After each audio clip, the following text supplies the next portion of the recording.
hora de falar de libertação, muitas pessoas estão aprisionadas por muitas questões e uma delas é a vida sentimental.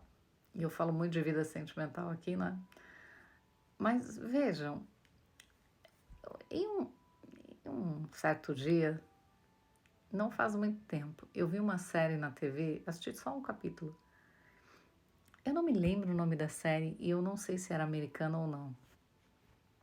Eu sei que o título era alguma coisa assim: um marido, quatro esposas, ou um marido, cinco esposas. Sei lá, era um homem que era casado com, eu não me lembro se quatro ou cinco esposas. E todas elas se davam muito bem e viviam na mesma casa, inclusive. Eles casou com uma e aí foi acrescentando depois uma de cada vez. Mas era nítido que ele sempre sempre parecia se inclinar, não é, para uma em especial. E quando a gente se volta para a Bíblia, a gente sempre lê algo relacionado, né? Jacó com Lia, Raquel e as servas não eram esposas, mas acabaram se tornando mães de seus filhos, né? Sara, Agar também teve um filho de Abraão, não era esposa, mas acabou se tornando uma pessoa íntima, né? E vários personagens aqui que tinham mais de uma esposa, que tiveram mais de uma esposa. O único que eu acho que não teve foi Isaac, né? Bom, mas aí, gente, eu me lembrei de Salomão, né? Salomão teve várias esposas, concubinas, mas olha que interessante, no capítulo 9 de Eclesiastes, no verso 9, ele diz assim: aproveite a vida com a mulher que você ama, todos os dias dessa vida fugaz que Deus lhe deu debaixo do sol, porque esta é a parte que lhe cabe nesta vida pelo trabalho com que você se afadigou debaixo do sol. Veja que interessante, não é?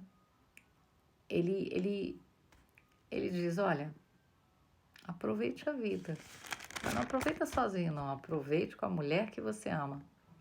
E aí eu não sei, né, na cabeça de vocês, até gostaria de saber. Eu não acredito que uma pessoa pode amar mais de uma pessoa ao mesmo tempo da mesma maneira, né? Por exemplo, esse personagem lá da série, personagem não, é uma história real. Eles contam a história de uma família. Ele está casado, sinceramente eu não lembro se eram, não me lembro se eram quatro ou cinco esposas. Ele está casado com todas elas. Mas eu não sei, eu não acredito que ele ame com a mesma intensidade todas elas. Então, se alguém dissesse a ele, olha, você tem que escolher uma, não há uma outra saída, você vai ter que ficar apenas com uma delas, né? Ele com certeza ia escolher a que ele provavelmente mais ama. E quando eu li isso daqui, eu fiquei pensando, né? Salomão teve várias esposas, mas ele me parece querer dizer aqui neste verso que a realização plena do casamento ocorre em um relacionamento monogâmico.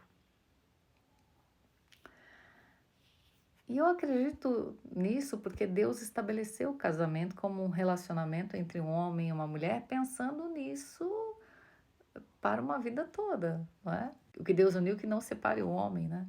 Mas assim, a gente acaba criando situações e eu sempre falo sobre isso, né? O relacionamento não depende de um só, por isso que o homem é capaz de separar aquilo que talvez um dia Deus tenha sonhado para ele, planejado, tenha tido um propósito nesta relação, eu não sei. Mas o padrão divino, não é? O plano de Deus para a família. Eu entendo que o casamento tipifica o relacionamento de Jesus com a noiva, que é a igreja, não é? Já falei sobre isso aqui também, das questões que envolvem a volta do Messias, a relação, né? Como Jesus falava sobre isso, dando como exemplo o casamento dos galileus. E, e eu entendo que Deus é um Deus de amor, não é? E Ele nunca será infiel. Então, é por isso que eu sempre digo, não é? Antes de querer se casar com alguém, a gente tem que se casar com Jesus, não é?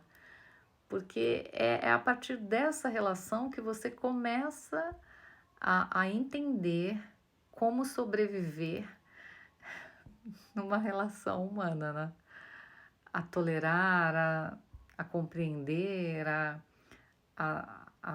trabalhar para se tornar uma pessoa melhor, a fim de que isso dê certo, não é? Então, lembrar que quando nós nos apaixonamos por alguém, a gente espera que essa pessoa seja como o próprio Senhor Jesus, que nunca nos decepcione. Mas às vezes nós nos frustramos. E às vezes essa frustração abre uma ferida, não é? Não estou dizendo aqui que existe uma fórmula mágica, não é? E que as pessoas devem se manter presas num casamento infeliz ou com, não é? Vivendo em uma guerra para manter a aparência ou para evitar comentários de irmãos de igreja que vão apontar porque se separaram ou não. Cada pessoa sabe pelo que ela luta, né? O que é importante para ela de verdade. Então, a gente não pode julgar, não é que esse fez certo ou que esse fez ou que esse agiu da maneira errada. A própria palavra de Deus nos mostra claramente os vários conflitos existentes entre os personagens bíblicos, não é? E todos eles sendo sustentados pelo próprio Deus. Mas é lindo saber disso, não é? Que da mesma maneira que Deus nos ama, Ele espera que nós o amemos, que nós nos casemos com Ele e que quando nos casarmos com alguém aqui na Terra, que possamos também transbordar de amor. Então, cuidado com os vários relacionamentos que de repente te aprisionam, mas também não te fazem feliz, como aconteceu aqui. Vamos orar? Senhor, obrigada por tua palavra, por teu amor.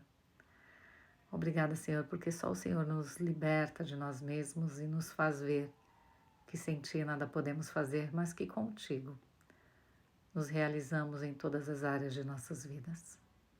Obrigado por tudo que o Senhor tem feito por mim. Obrigado pela oportunidade de falar do Teu amor. Obrigada por aqueles que o Senhor atrai até este canal para que ouçam a Tua palavra, porque de mim nada vem, Senhor. A honra seja Tua, a glória Tua, porque eu estou aqui por Ti. Que o Senhor cresça e eu diminua. E que o Seu nome seja louvado, em nome de Jesus. Amém. Deus abençoe vocês.